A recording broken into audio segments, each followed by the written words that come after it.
everybody. Welcome. My name is Jennifer Griffith, and I work at NEWMOA.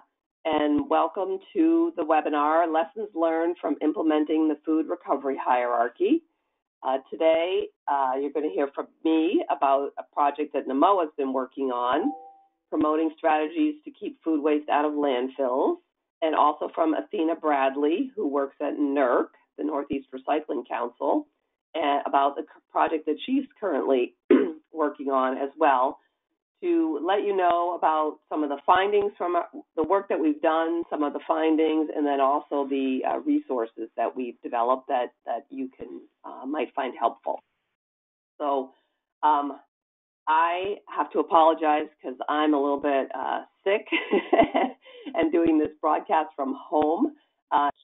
Sound quite like I normally do, but hopefully you can understand me. So again, I'm Jennifer Griffith at NEWMOA. Everybody is muted because we have quite a few people attending the webinar today. So if you have questions, you can type them in. While I'm presenting, Athena will keep an eye on the questions, and then while she's presenting, I will do the same. So if you have a question, you can type it in at any point.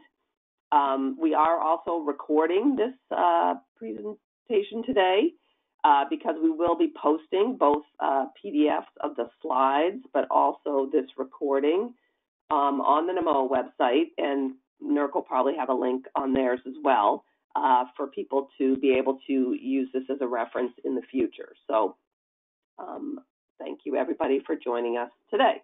So I will get started. Unless I don't know, Athena, are you picking up any problems that people are having with the broadcast or I have not received any questions, and I have not got any chat messages, and you sound fine, so I'm assuming we're all a go, and it looks like we have 55 attendees on. Okay, perfect. Yeah, hopefully right. A few more. So again, I'm Jennifer with NEWMOA, and some of you are probably wondering what NEWMOA is.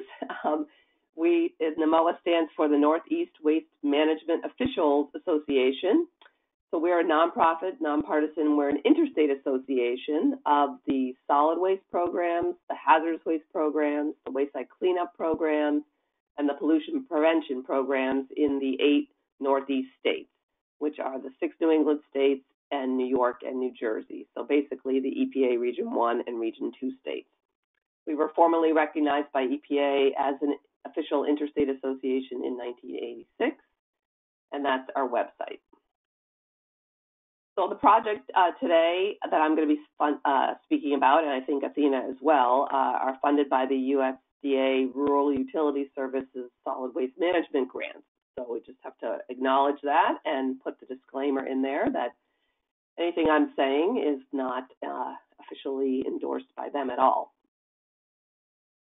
So the project, our partners were, we worked in 3 rural areas. We were in Vermont, up in the Northeast Kingdom.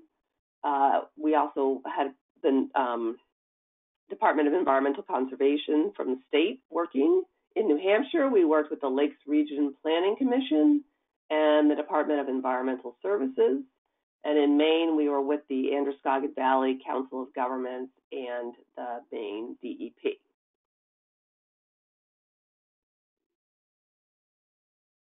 Why are we focusing on food? Just a little bit of background. Most of you probably know this, but just in case, we wanted to round this out. A lot of food is disposed of. So Vermont did a waste characterization study a few years ago and found that about 1/3 of the total waste generated by families in Vermont was organics, including a lot of food.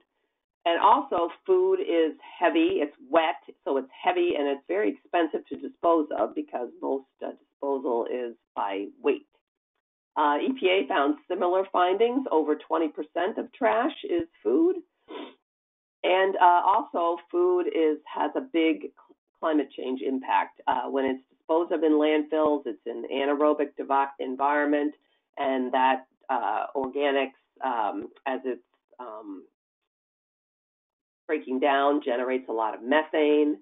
And methane is about 23 times more damaging to the climate and has a bigger climate impact than carbon dioxide. So it's also a big waste of resources because all of the resources that went into growing the food and getting it to the table are wasted. There's land and water impacts. I just put a little statistic in here. 25% of all freshwater use in the U.S. goes to growing food that is never eaten. Tremendous waste.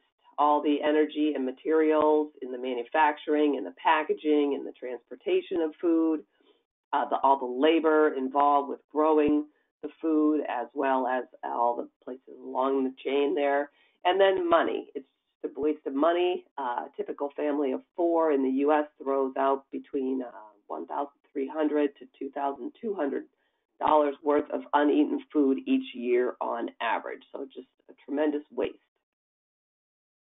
So people have recognized this. The EPA has developed the food recovery hierarchy.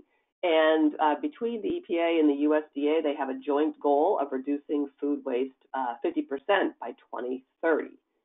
And the food recovery hierarchy stresses source reduction, then using good quality food to feed hungry people, things that aren't available for people, you can feed to animals, that there's sort of industrial uses and composting, and then obviously landfilling and incineration is the last resort.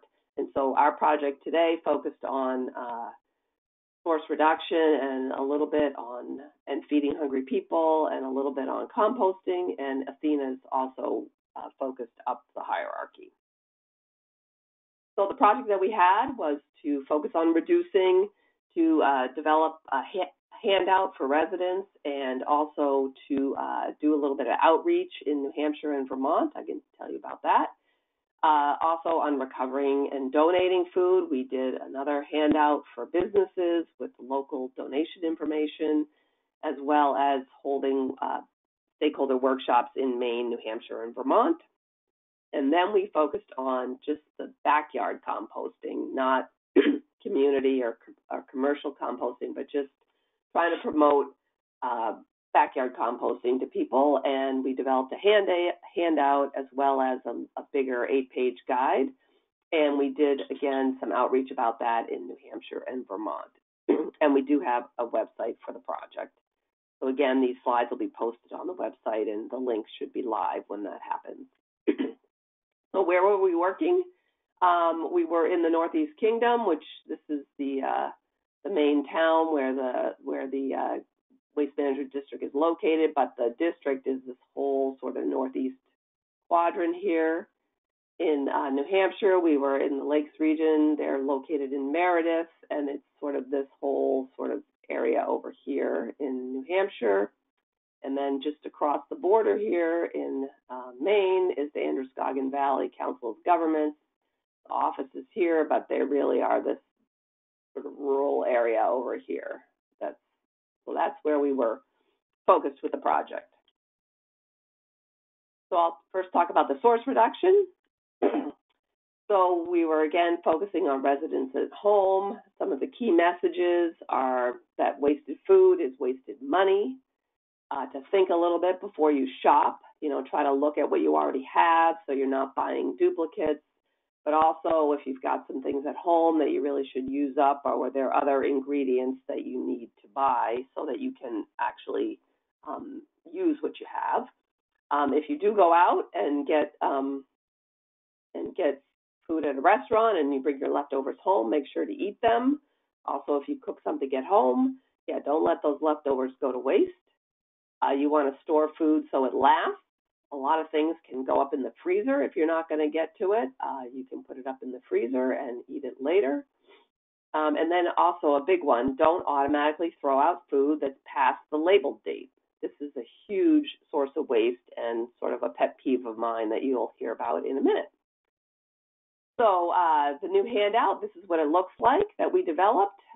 It is basically the same wording, but you can put your own logo right here and your own website down here. So it's a writable PDF where you can customize it for yourself if you're so inclined with some of those messages. Just a 2-page handout. And the date labels. So they are not related to safety. That is big news to a lot of people. There are no standards about date labels. They are selected by the manufacturers. They're basically the conservative estimates of top quality by the manufacturer. But one thing that I like to say is you just need to sort of keep in mind that manufacturers have an incentive to get you to buy more.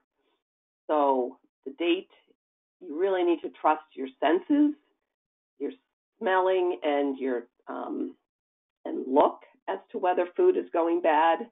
Really, the date labels are not very related to much of anything.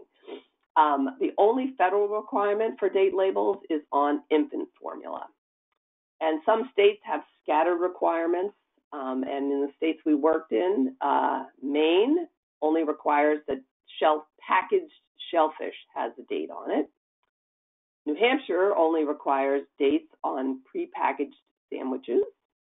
And Vermont is a little bit of a hybrid of both of those. They only require dates on packaged shellfish and any sort of ready-to-eat foods that a store might prepare. Things that you can just take home and eat the way it's prepared. If a restaurant or a takeout place has anything like that, that has to have a date on it. So basically, dates create a tremendous amount of waste.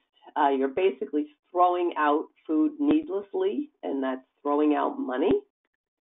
Virtually all food is safe to eat after the date, and most of it is still at top quality. Some examples, these are sort of guidelines for accepting food that Feeding America developed, and the Vermont Food Bank has developed some handouts about. So non-liquid dairy, so that's like yogurt and cheese, up to 7 days or more after the date things are still acceptable. Eggs, 3 weeks, and canned and boxed food, 3 months. So those are sort of minimum times. So we did some outreach on this topic. I was at a county fair in Vermont for 2 days. We interacted with over 200 people at the fair.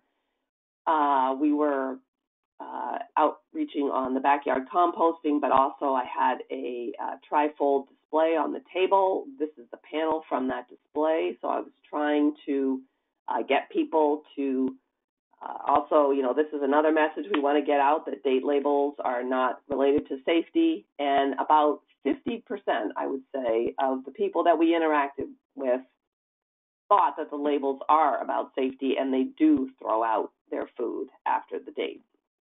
And it was also reported by quite a few people to be a source of conflict in the home, where the wife is frugal and doesn't want to throw things out, but the husband, it's past the date, the yogurt goes in the trash, or the boyfriend and girlfriend. And so many people took a photo of this display panel, and so they could share it with the person that they had the source of conflict with. So there's, I think, a tremendous opportunity to reduce waste just by getting people to know more about date labels and not to use them as any sort of rule. So the next thing we focused on was the composting and the backyard composting. So benefits of composting: it improves soil health, it improves water retention, and reduces the need for you to buy, other compost or fertilizers for soil. It also saves you and or your town money, since you're removing this heavy food from your waste stream. If your town has pay-as-you-throw, then it's a direct benefit to you. And if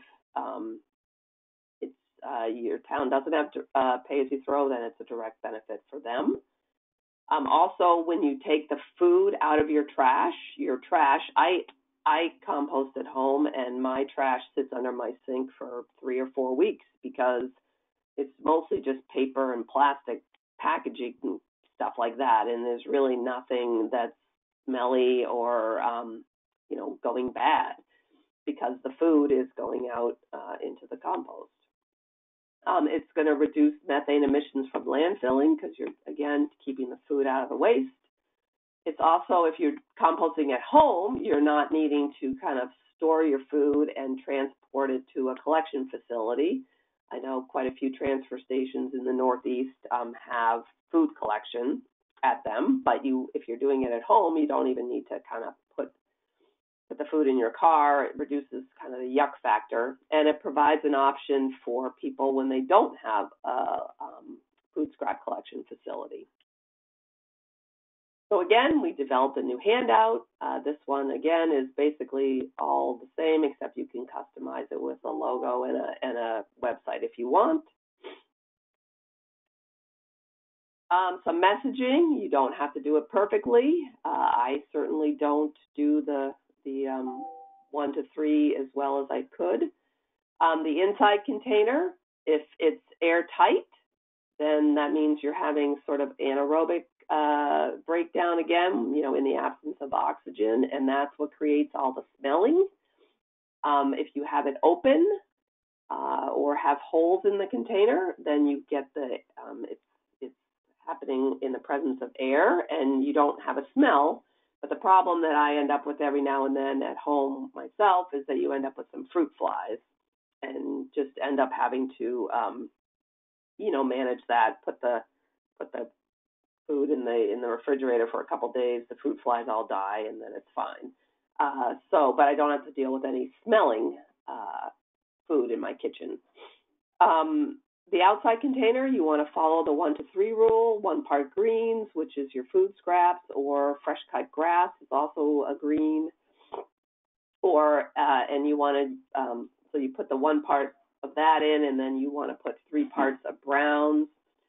Browns are like dried leaves, the yard waste, dried leaves, dried grass, also paper. You could stick paper towels in if you want, your napkins.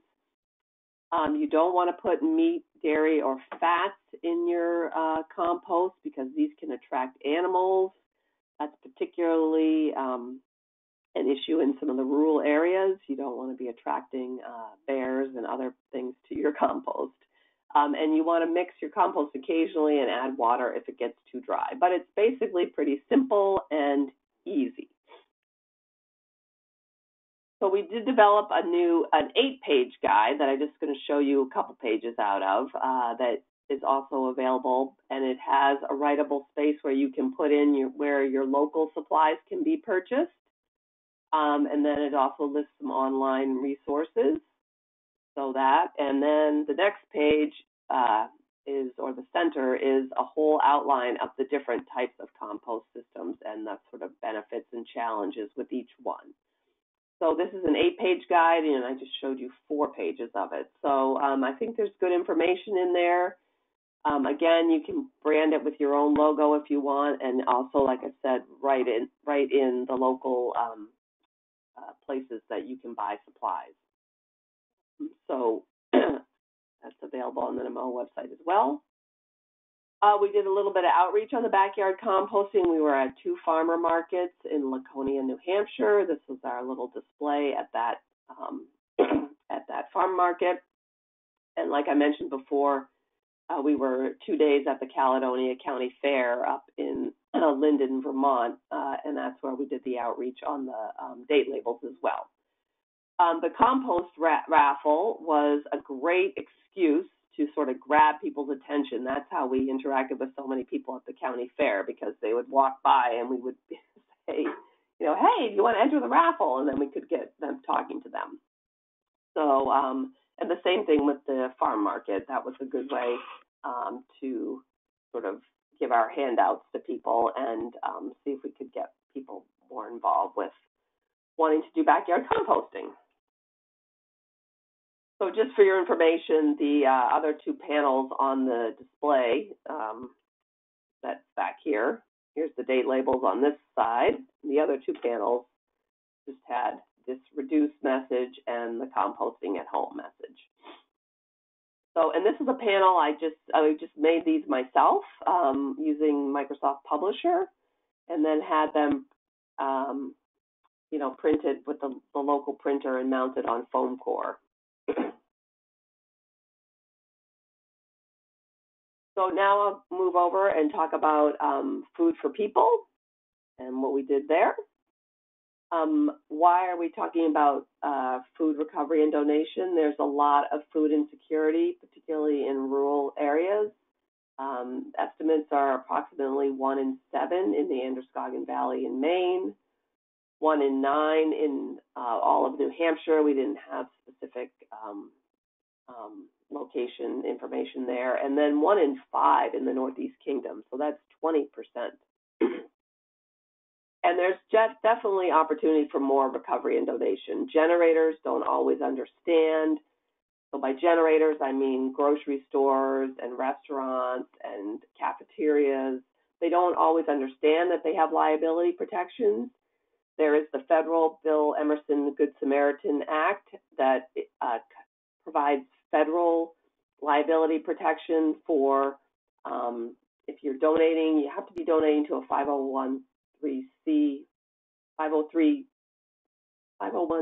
I think that's what it is, an official nonprofit organization. You have to be donating to one.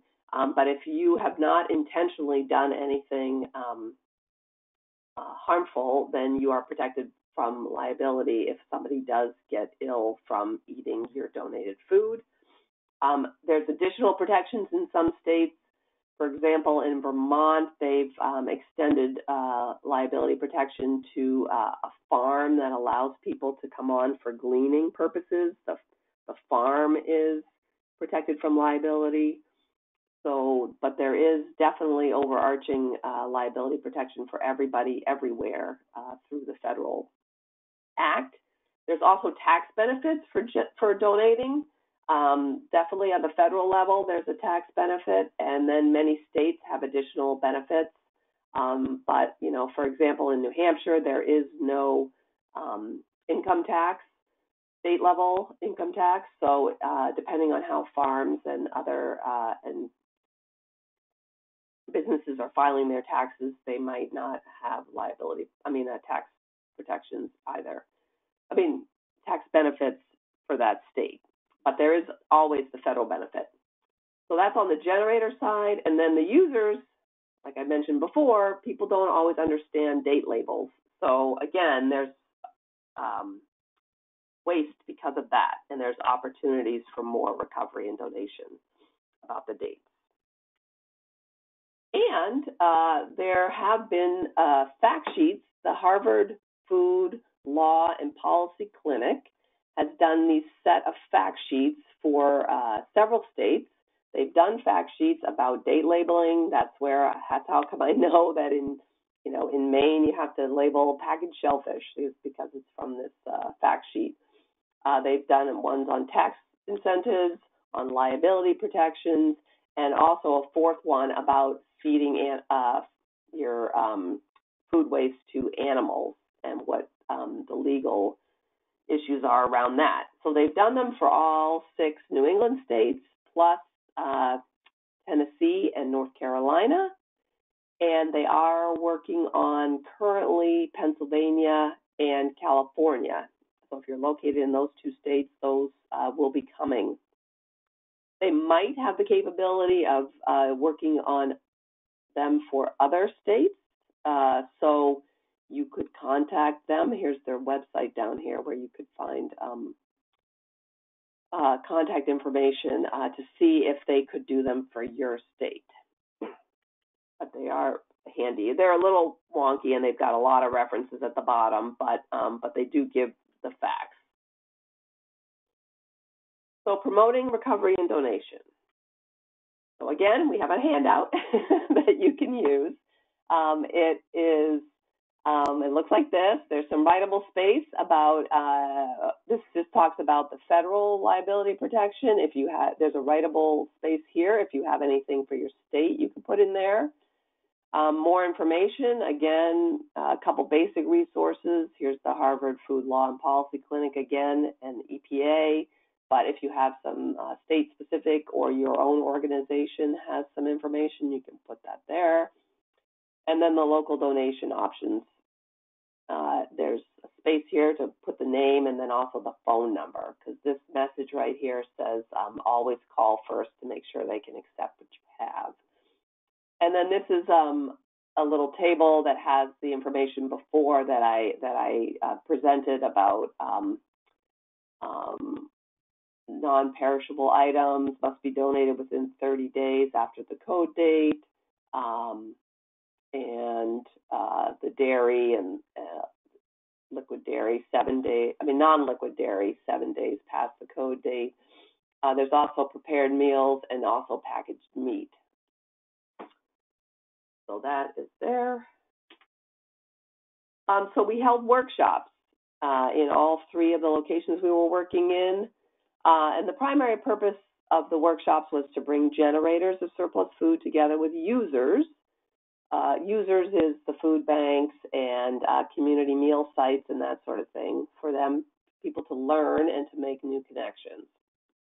So the process was we developed stakeholder groups to plan the workshops and to help publicize the workshops. We developed a website on the NEWMOA website, and we asked people to register in advance, but there was no fee to attend. When we held the event, we did before and after surveys, so I can talk a little bit about that. And then we had display and information sharing tables as well. And then we had a debrief sort of with the stakeholders after the workshop. Now I'll go through all 3 workshops. In the Northeast Kingdom, there's an existing stakeholder group up there called the Northeast Kingdom Food Cycle Coalition. So that's got the 2 partners that I was working with, the Northeast Kingdom Waste Management District and the Vermont DEC, but also the Vermont Food Bank was participating, the Northeastern Vermont Development Association, and several others. That group really wanted to integrate portions of Anthony Bourdain's movie Wasted, the story of food waste.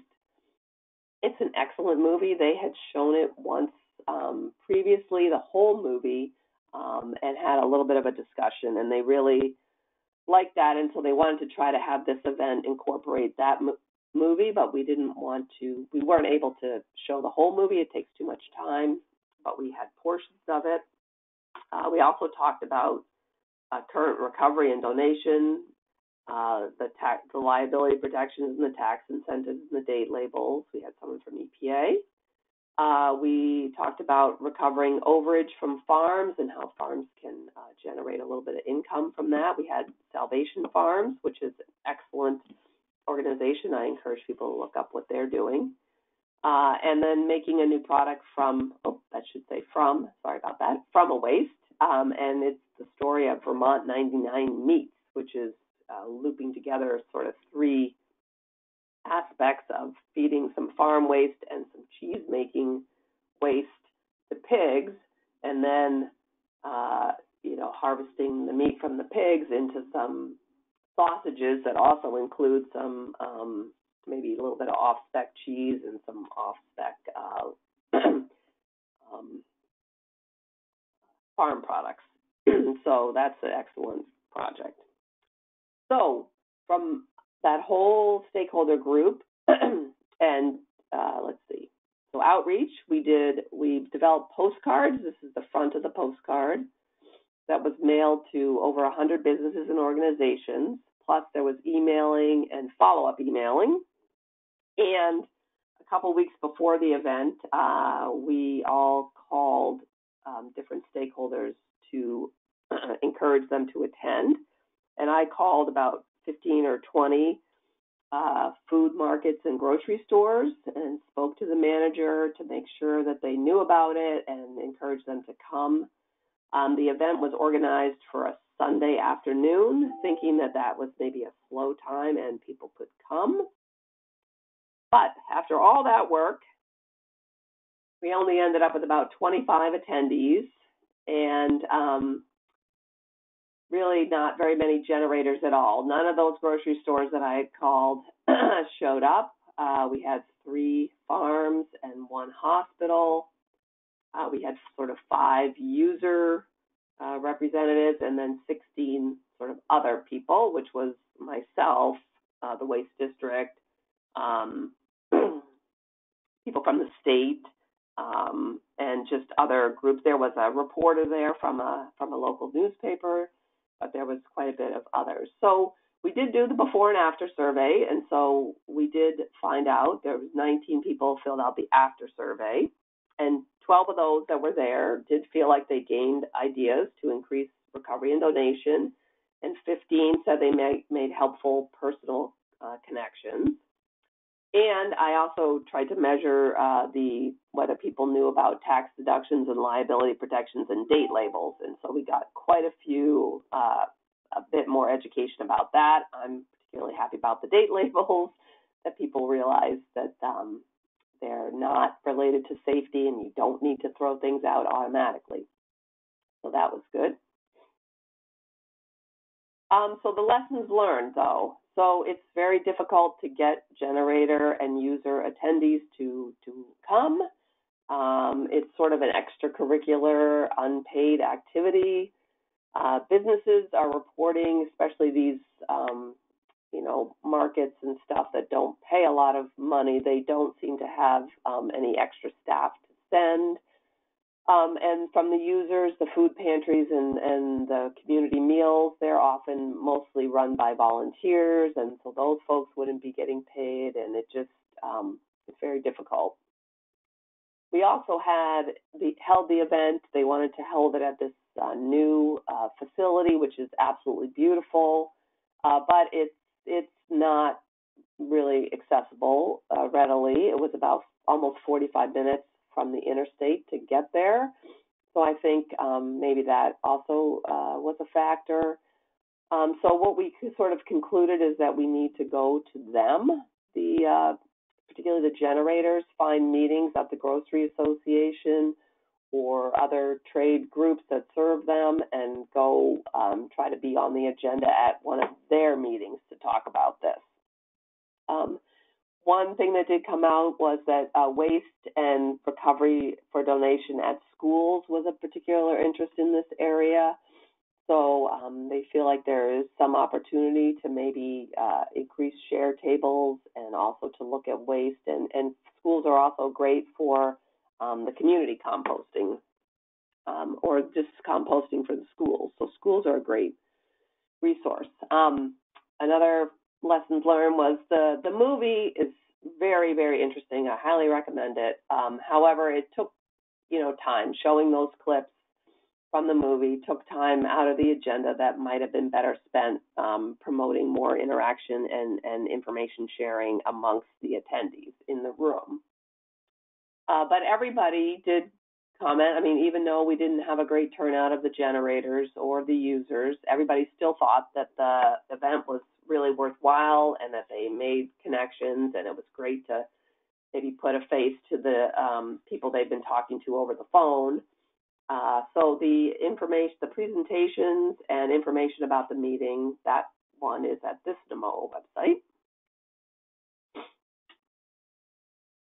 In New Hampshire, we had a similar stakeholder group that we developed ourselves. We had the executive director of the New Hampshire Food Bank was participating, as well as the director of the New Hampshire Grocers Association. We also had the Farm to School program in New Hampshire, and which also is involved with an organization called New Hampshire Gleans. And then one of the local county conservation districts, who also participates in New Hampshire Gleans. This group wanted to also talk about feeding animals and composting, because if we're getting people together, we want to make sure that they knew that there was other options if the food wasn't in good enough shape to be donated. So these were the agenda topics. We had the food bank talk about recovery and donation, EPA again talking about the liability and the taxes. Gleaning was talked about from folks representing New Hampshire Gleans. We had the New Hampshire State Veterinarian talk about feeding animals.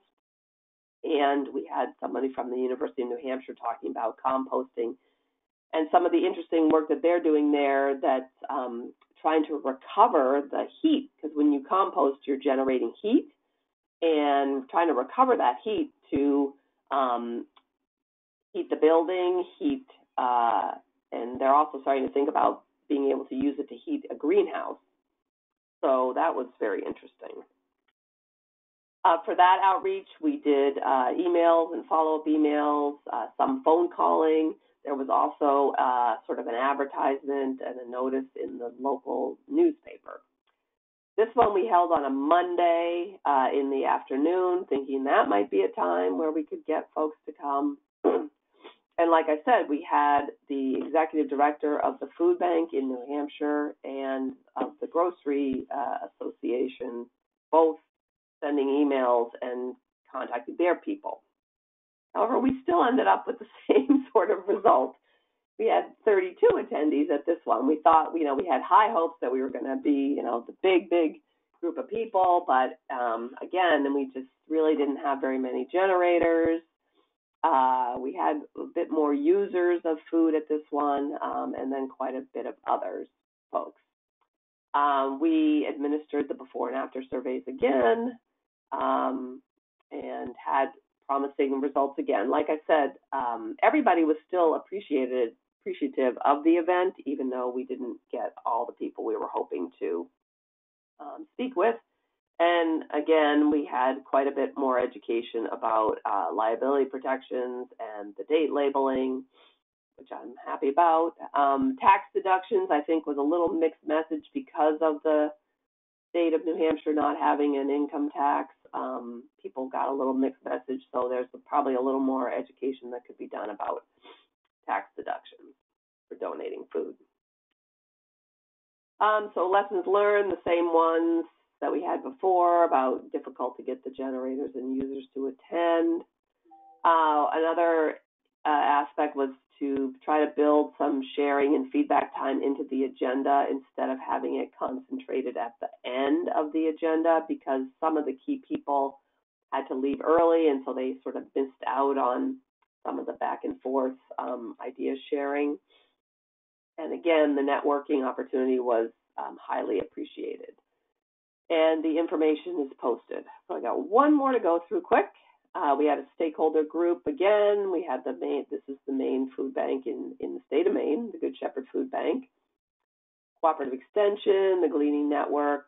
They also wanted to, in this workshop, include messaging on reduction and on composting. So the first thing you should try to do is reduce the waste of food.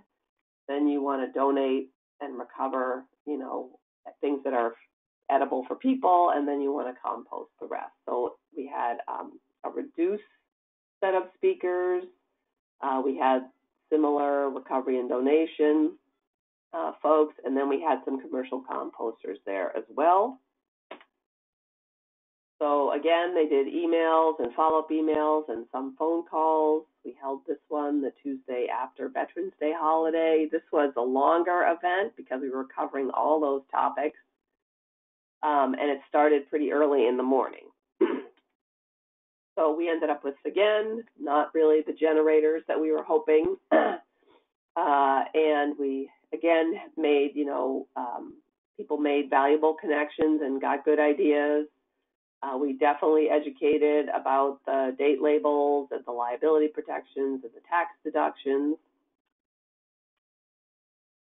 And the lessons learned here was basically the same as before, except another one, which was we had a lot of topics and presenters, and we sort of didn't have enough time to quite, some people went over their what they should have spent for their presentation, and we were a little too ambitious. So that was a lesson learned there.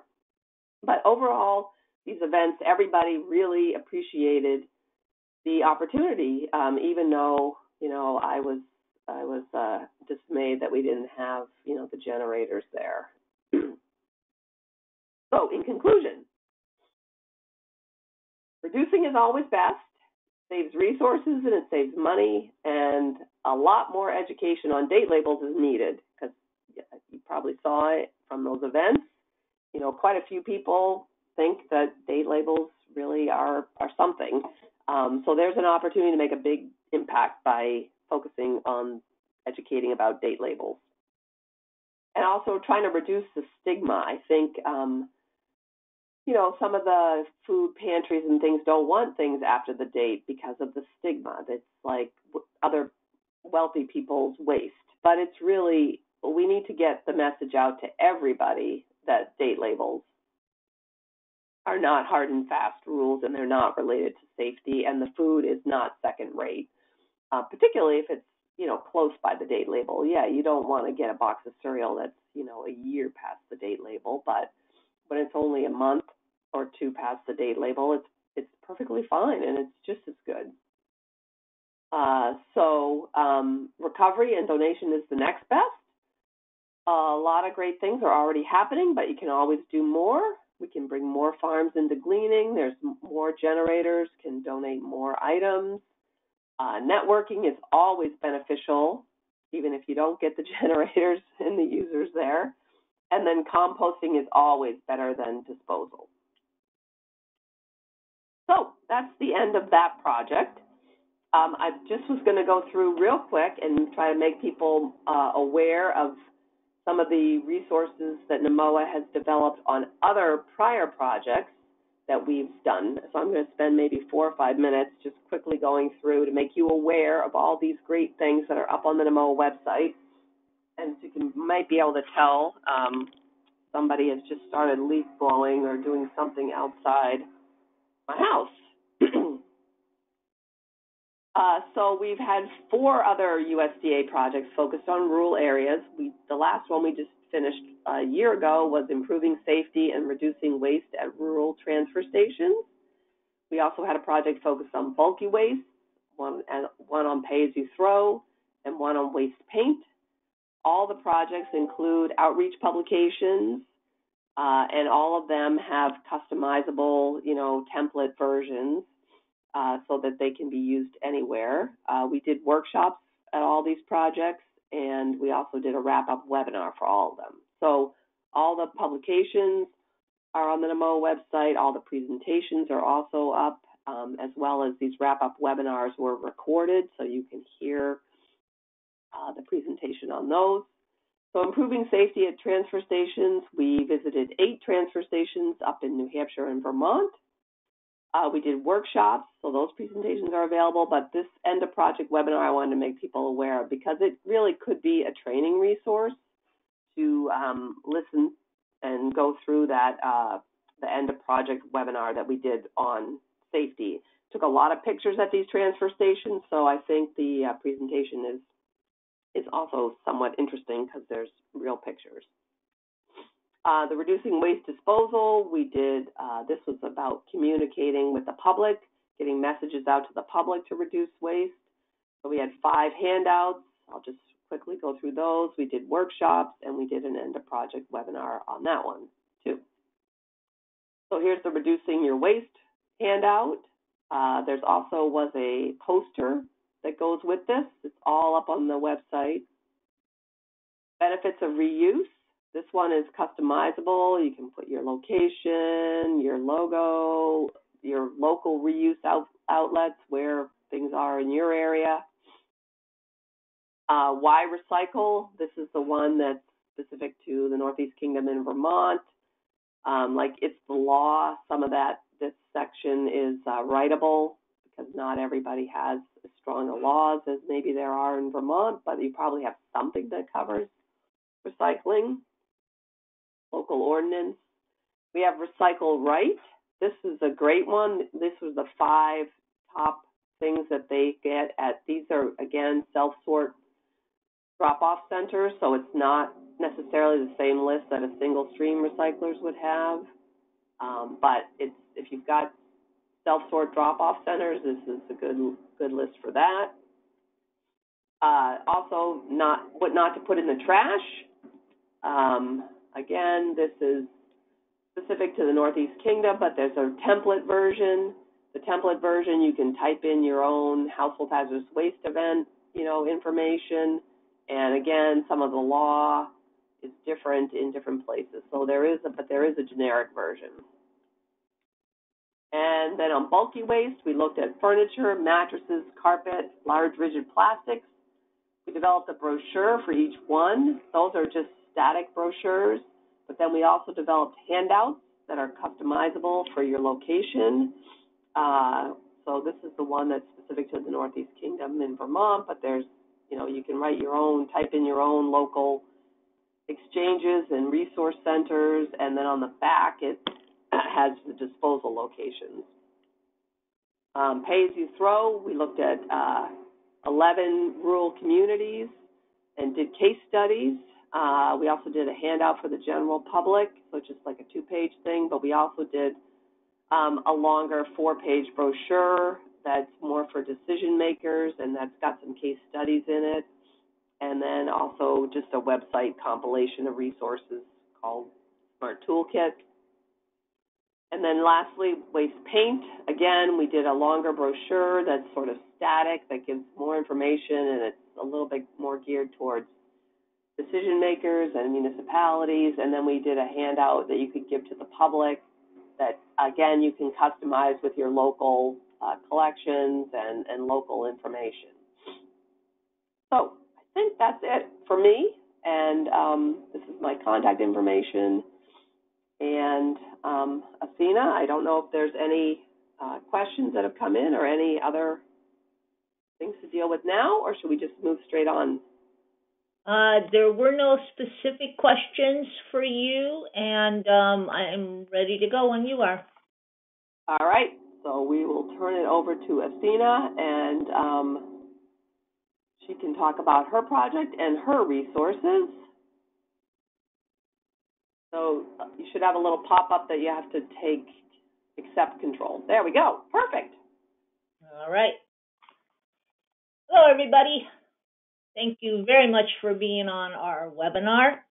And I'm going to I have a lot of slides, but they're mostly pictures, so we'll do our best to describe them and go over them. So my name is Athena, and I have been with the Northeast Recycling Council for 11 years now, and I've been in the solid waste field for a couple of decades now, and have a concentration in organics and food scrap management, as well as manure management. So our the first project I'm going to talk with you about, and the primary one, this is about NERC. We're the 11 Northeast states, which also includes Maryland, which is our latest state.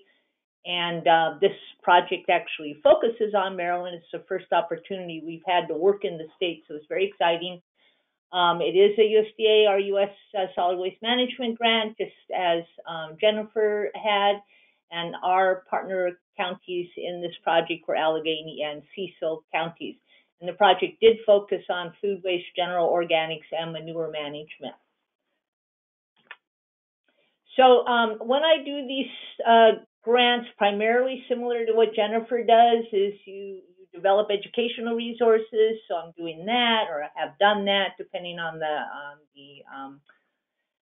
community. And then I've done more than 4 regional training sessions, so we're in good shape on that, and I'll go over that. And then I provide technical assistance, and the goal with this project was to provide technical assistance to all participant communities, which was 7 in this project, to result in at least 5 sustainable projects, which seems to be happening, and then to do 2 national webinars. So I'll be putting out announcements about those. One will be in February.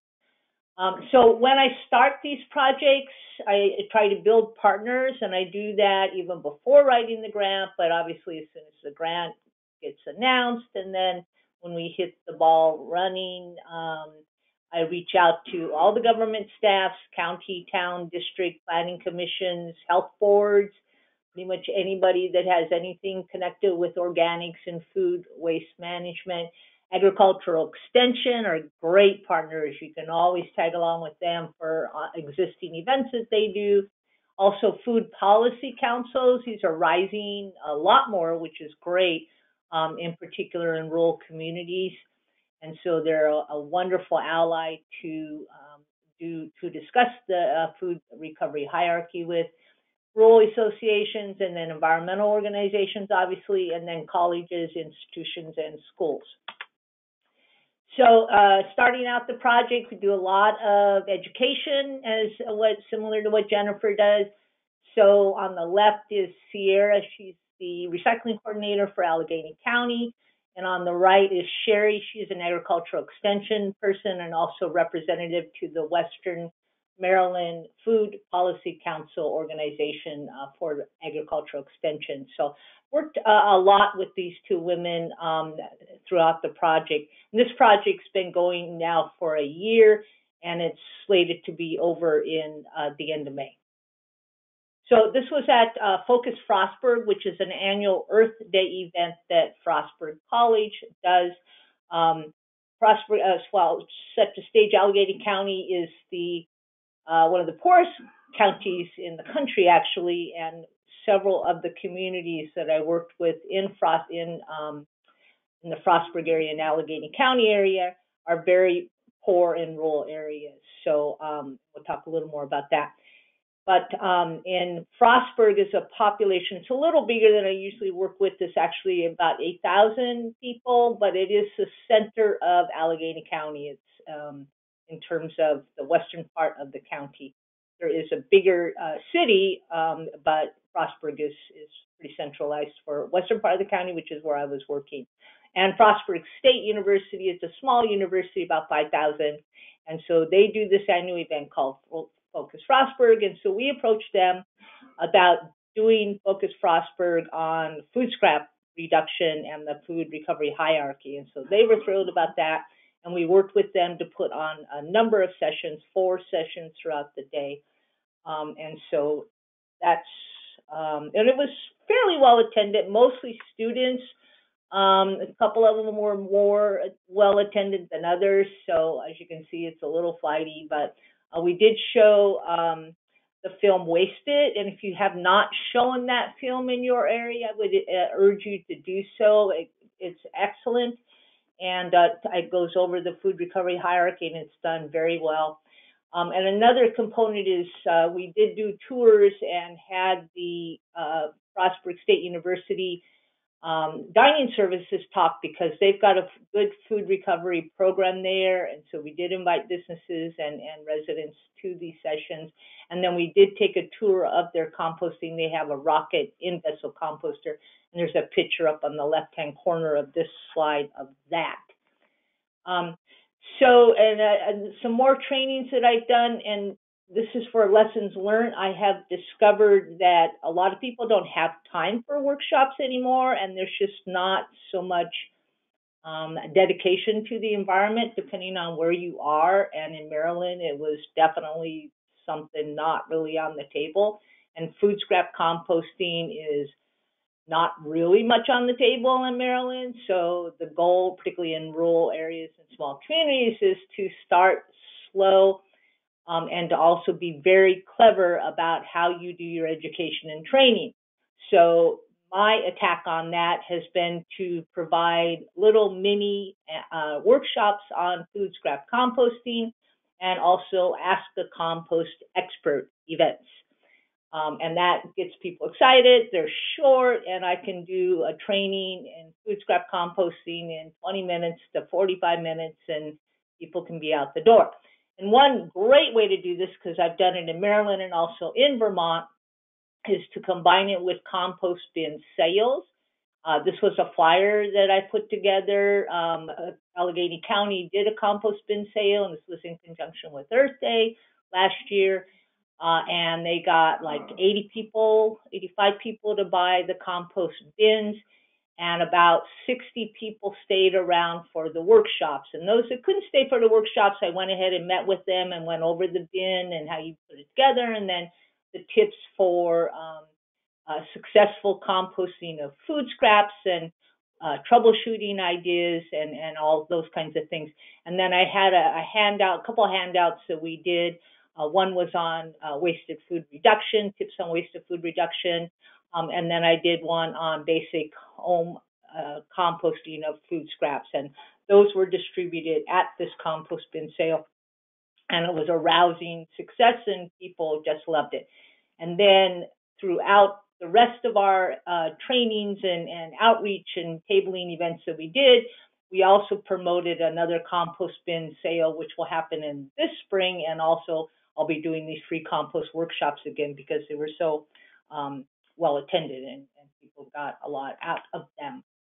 So again, so lesson learned, partner again to carry out educational training. Just think of anybody you can partner with, because that's going to be the success to bringing people out. Think out of the box with your training so that you're not just doing sit-down workshops, but can hold these mini compost workshops or mini food scrap composting workshops in conjunction with bin sales or other activities. And then similar to what Jennifer did, I did a lot of tabling. We did a lot of tabling at Farmer Market, and I also did the mini workshops there. A lot of Earth Day activities, which we can all get involved with. International Compost Week, and there's a focus on home composting for this International Compost Week coming up in May. So it's a great way to be a part of an international community promoting food scrap diversion. And then again, working with master gardeners and other ag extension folks, because they have meetings and they have a good core of volunteers and interest out there for doing composting. So Frostburg Grows is outside of Frostburg in an unincorporated part of the Allegheny County. It sits on, this is mining country, so there are lots of hills that have been topped and mined and some existing mines.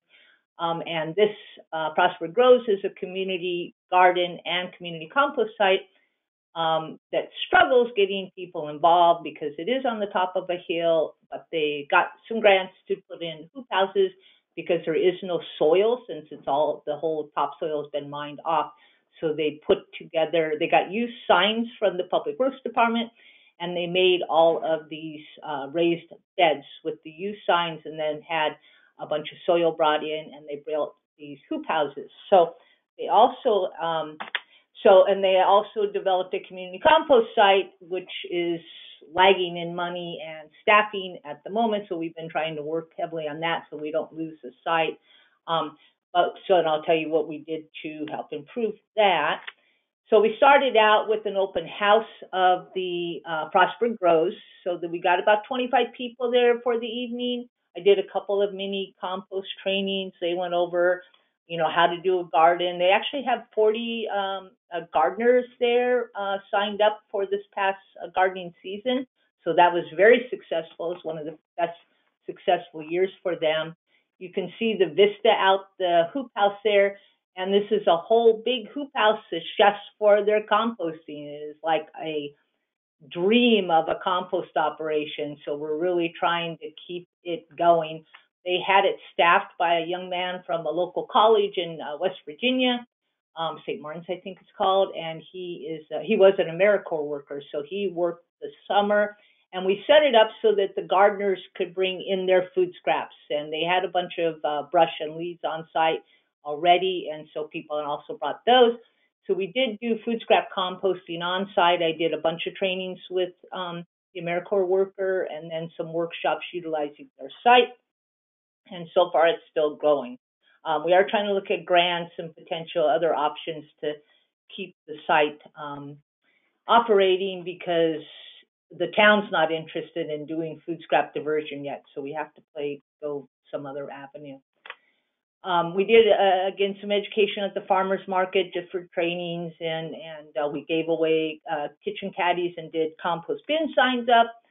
Again, lessons learned, there's really basically no incentive to divert food scraps in Maryland. Most of the communities do not have pay-as-you-throw, so it's just taken out of the property taxes. Some growing environmental awareness, but still not great. The Western Maryland Food Recovery Council is great. Our Food Council is great, and so they're trying to work more on food insecurity issues. Again, look at doing mini food scrap composting workshops at schools and in conjunction with other events, master gardeners, etc. And I really encourage, and this is how I've been most successful, is to do multifaceted approaches on outreach and education development and informal and formal trainings, and then promoting the hierarchy. So in Westernport Elementary, Westernport is a very small community, 1,200 people, I think, in Allegheny County in the western part of the state. It is the second poorest town in Maryland. There's a population of 1888. Westernport Elementary is pre-K through 5th, about 250 students. So a lot of misinformation. I was invited in to do a school composting presentation by one of the teachers there who wants to get food scrap composting going. And so the superintendent's office came, the district's facility person, and just was definitely not supportive at all of composting. So he actually started some pretty good arguments with the teachers who were very upset with him, and I just kind of tried to just state the facts about composting and not get involved with that. But it ended up to be quite good with the teachers and myself and the principal continuing to meet, and cafeteria staff. I did do a food scrap waste audit, and they have tons of waste of food, most per capita of waste of food I've ever seen in an elementary school. So, and then we continued to meet. The teachers got more and more excited about doing something. And so I developed a plan for them, and I'm happy to share this with anybody who's interested. But it focuses specifically on the food scrap hierarchy, and it starts them out with waste-free lunches, and I developed a Dear Parent letter so that we could send that out to the parents and tell them about the program, that we want the students to eat everything that they want, but we're going to introduce school choice, so it's offer versus serve now in the cafeteria there, which they had not implemented before. And the cafeteria staff has been very, very supportive of that. And then we also brought it to the principal to try composting. That was their biggest hurdle to overcome. And so they've got 5 lunches at the school, and the third graders, it's 2 third grade classes. And so we're doing a pilot project 1 day a week with the third grade lunch to do composting. And so they are weighing their materials, and they are composting every week now, and it's going very well. And so the whole plan has been implemented. The Dear Parent letter went out, and it's turning out to be quite a success. They're showing some marked reductions in their food waste, and then I'll be back in April to do another waste audit with them, cafeteria food waste audit. So you can see the collection going on. And I did a training with them on, how to set up the collection and how to do the education and such. So lessons learned, it's particular to schools. There are a lot of real and perceived concerns. Obviously, rats. I know in Vermont it's bears, and so big concerns that usually can be overcome.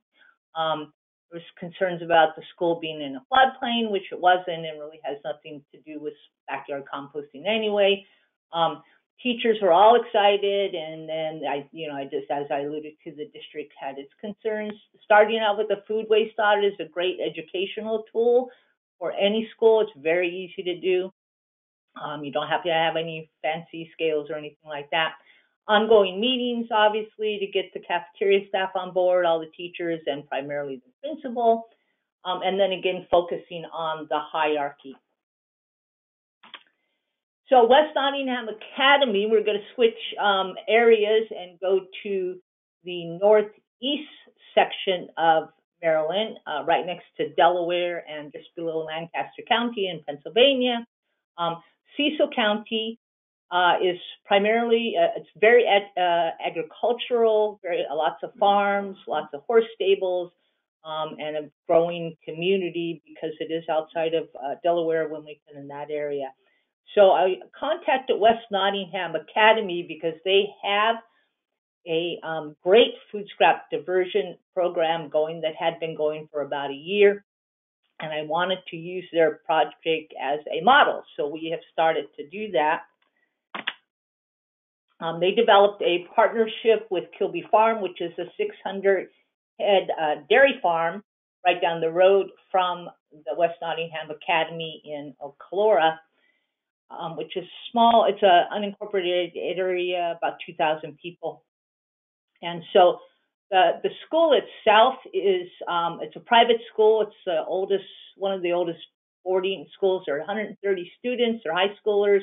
About 70% of them are from out of the country. About 30% of them are from the local area because they have lots of scholarships to provide to local people who want to come. So it is a boarding school, and so they do eat 3 or more meals a day at the boarding area, plus lunches for all the students. So quite a lot of food scraps. So they set up, Mr. Kilby approached them. He's got a methane digester. He wanted to try adding food scraps to that, and so developed this partnership. The students also go to Kilby Farm and work on the farm and learn about sustainable agricultural activities. So here's their dining hall collection. They do lots and lots of education. They have signs all over the cafeteria about it. In exchange for collecting the school's food scraps at no cost, or processing their food scraps at no cost, the school has agreed to buy Kilby Farm dairy products. So this is the model that we're trying to promote around rural areas, is to work with farm operations who can either accept food scraps in their methane digesters or compost operations, and then in turn, the school can buy farm products from them. So it does set up an intriguing and very successful model for food scrap diversion from institutions and schools. So the students once a week take the food scraps and they dump it into the digester. So another project that I set up in Cecil County is with Deep Roots. They are a transitional homeless shelter. It's pretty far out in the country. It's in an unincorporated area with about 2,500 people off of outside of Chesapeake Bay City, and Earlboro is the town that it's actually located in. And so they have on-site housing for homeless families, and so with kids, and so they are they're also a homeless shelter, and so and a homeless kitchen. A food kitchen. And so they have quite a few meals on site. The residents do help with cooking meals. It's breakfast, lunch, and dinner. And lunch during the school year is obviously smaller, but then in summer the students are around. So we started out by just discussing food scrap diversion and how we could implement that. We worked with a gentleman, Mr. Hamlin, on the left here. He's a master gardener, and he came out to Deep Roots, and we put together with 4 of their resident kids this pallet bin. And so with that is for handling leaves and other materials from their garden. And then through the grant, I bought them a tumbler, which is specifically being used for composting food scraps on site. So, and they have a garden on site. And then when we were putting together the pallet, we also went over composting lessons and how they're going to be making compost. And Mr. Hamlin brought in his finished compost so the students can actually see, what the food scraps turn into. So it was a great opportunity, and we shared it with some of the other students as well in their after classes. So, excuse me. To start out, we're just collecting prep scraps from the kitchen. So here's the bucket and their signage. And I did a training with all of the staff, and in particular the dining cafeteria staff, and then also the residents who do the cooking. So lessons learned from that is in any community, rural or urban or small communities, institutions and schools, they offer a really big opportunity for food scrap diversion. And we'll talk a little more about community composting in a minute, but you start small and you just address their concerns, and it's easy enough to just collect the prep scraps. And then also just working with them and understanding that their staff are already overworked because they're usually nonprofits or schools and they're very busy. But there's a really good tie-in with sustainability and gardens, and with the schools I've been working with, we're working on tying it in with the farm to school program. So if you're not connected with farm to school, I urge you to go to their website and check out all the things, all the tie-ins to food scrap reduction and composting that you can do. And in particular, Vermont has a fabulous farm-to-school program.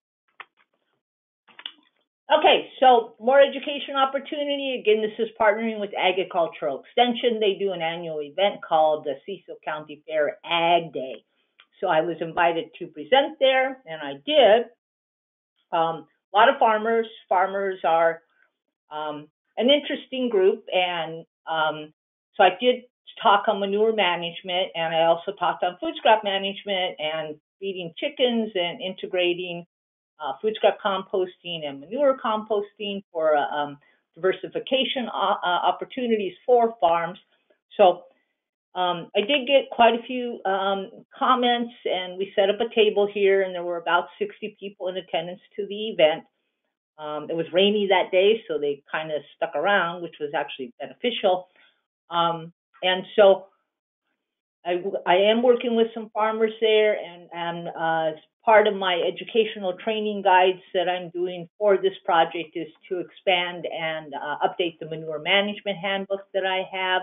So if anybody's interested in that, I'm happy to share that.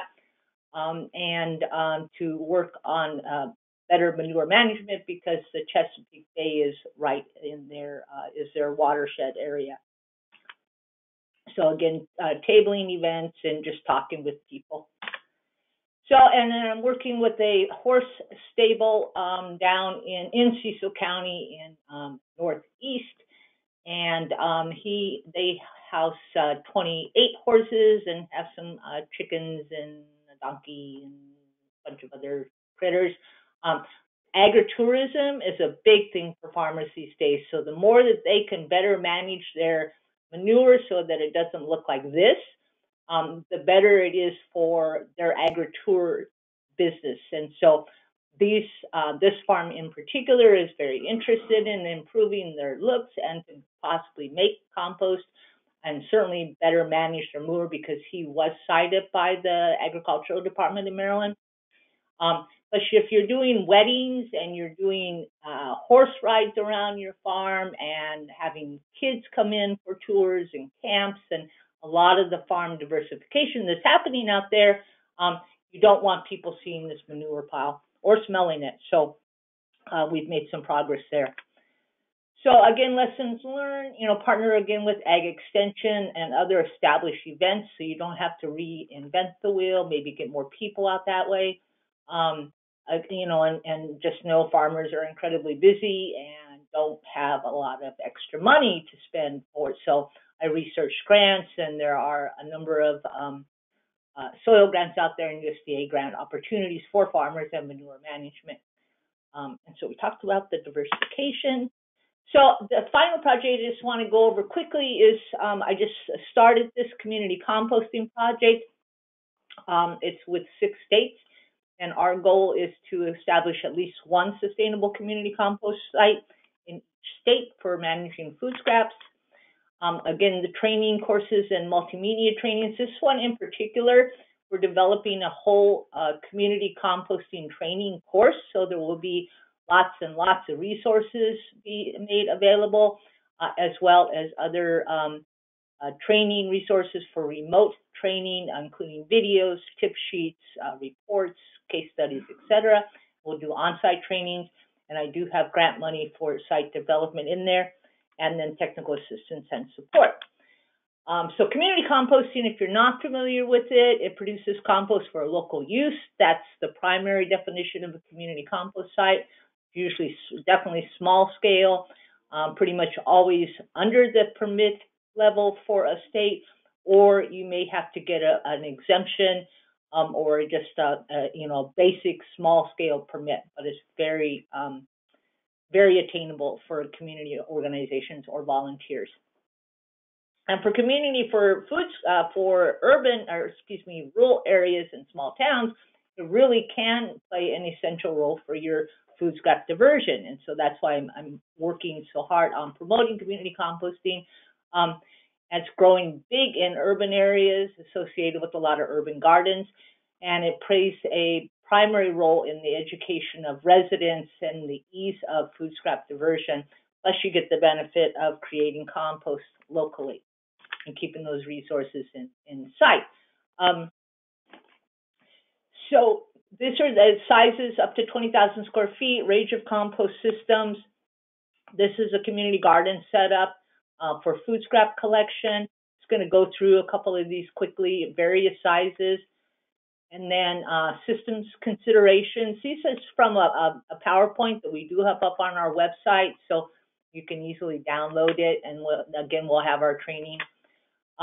We like to promote uses of tumblers for food scrap diversion, in particular the Yora, which is on the left-hand side, because they're very odor controlling.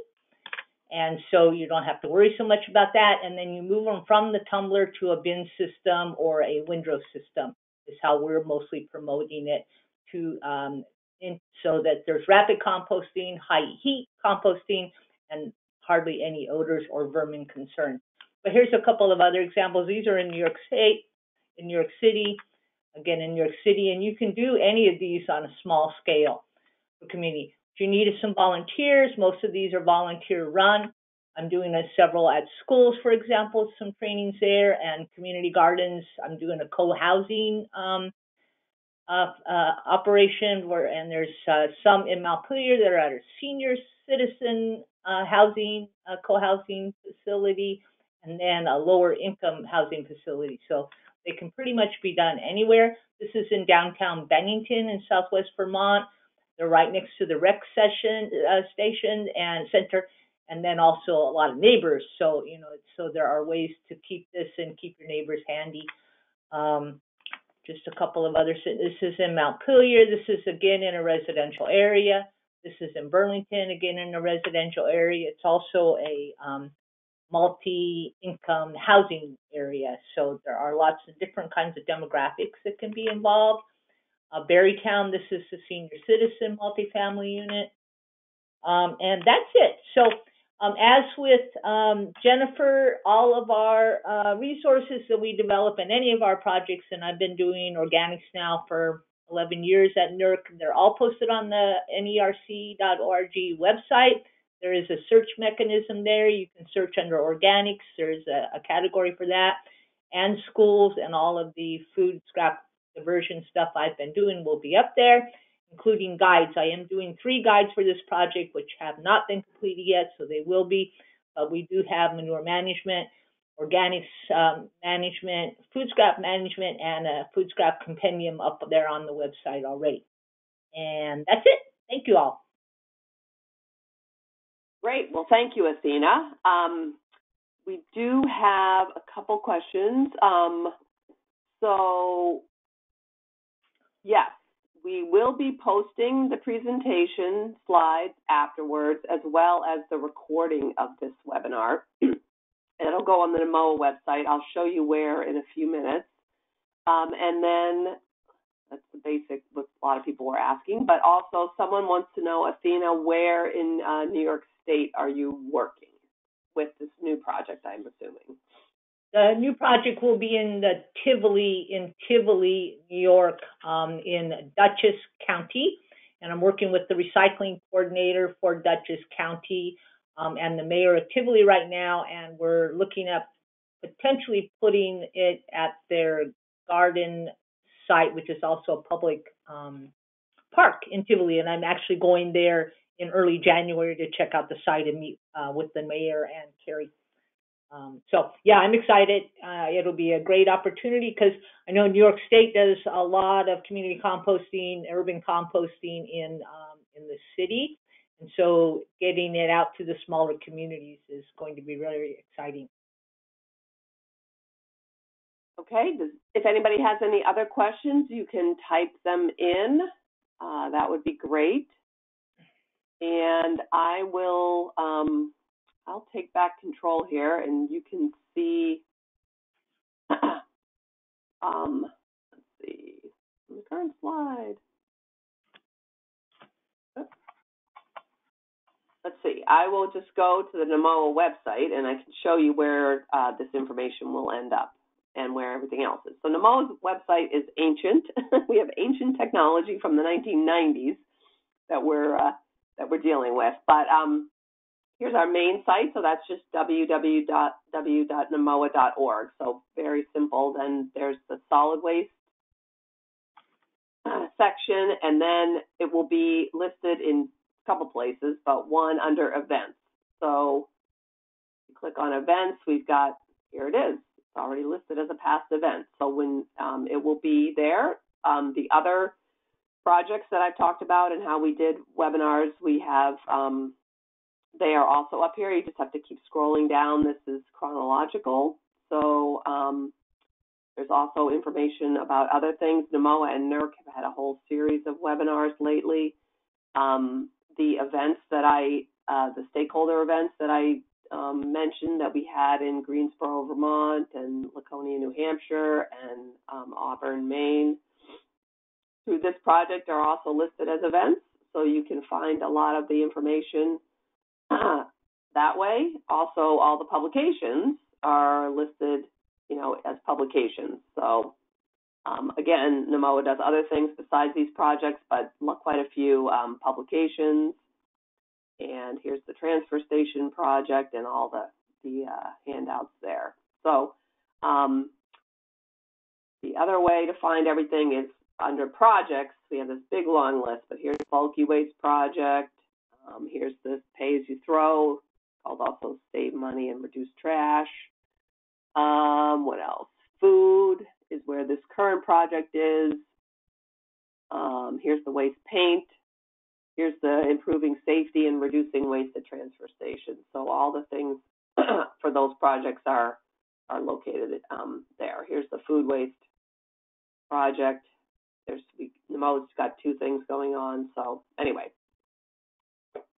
you can find all the publications here and the workshops, and this webinar again will be posted. You can get it here too. So we have a couple of questions that came in.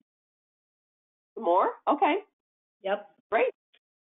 So the one question is, are grant monies available for communities within or outside the Northeast to purchase community composting? I know High Mowing Seeds in Vermont has provided grants to some of the community gardens to start community composting. So I would check out small foundations within your state, and also national foundations. I do know also, like, not that I want to promote Walmart, but Walmart and places like Home Depot and some other regional stores also have small grants that are usually available. And you can just Google, I would just Google like funding for gardens and community composting, because I know I work with a lot of schools that they set up gardens. There are a lot of garden grants available for schools. And so it's usually the same kind of equipment that you would use for composting. And then also you can do GoFundMe, and you can buy a tumbler for under $100 that would suit.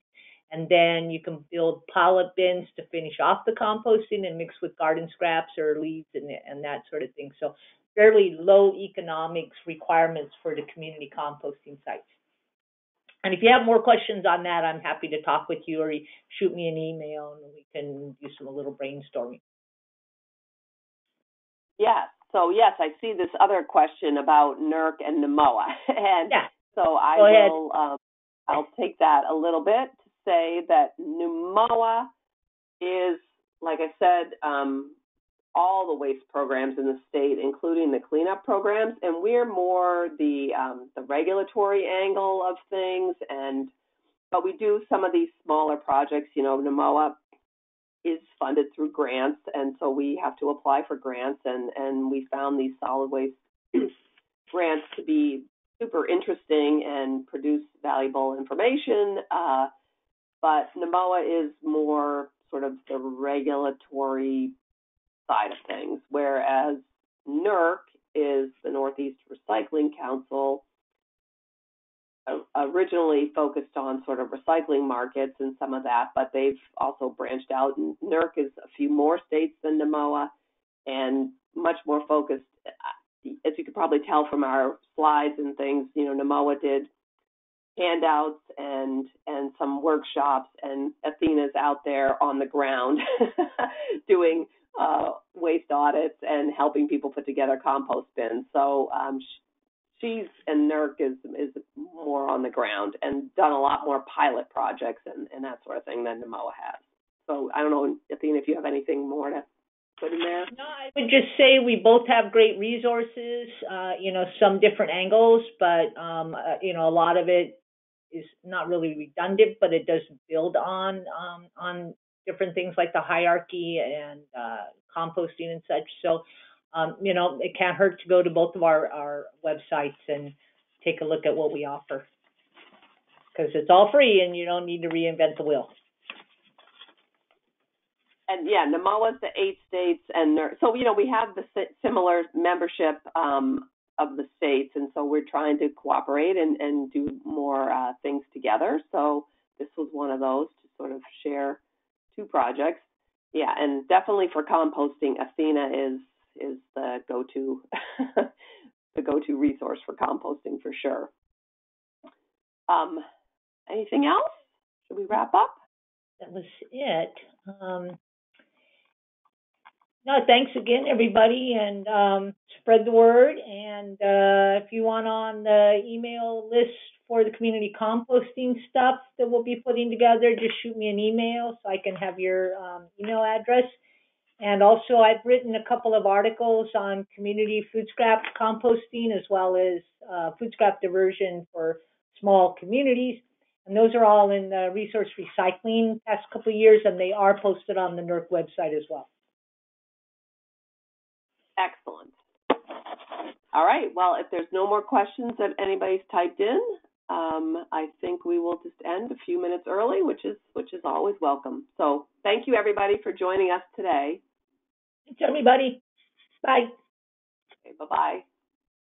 Thank you, Athena.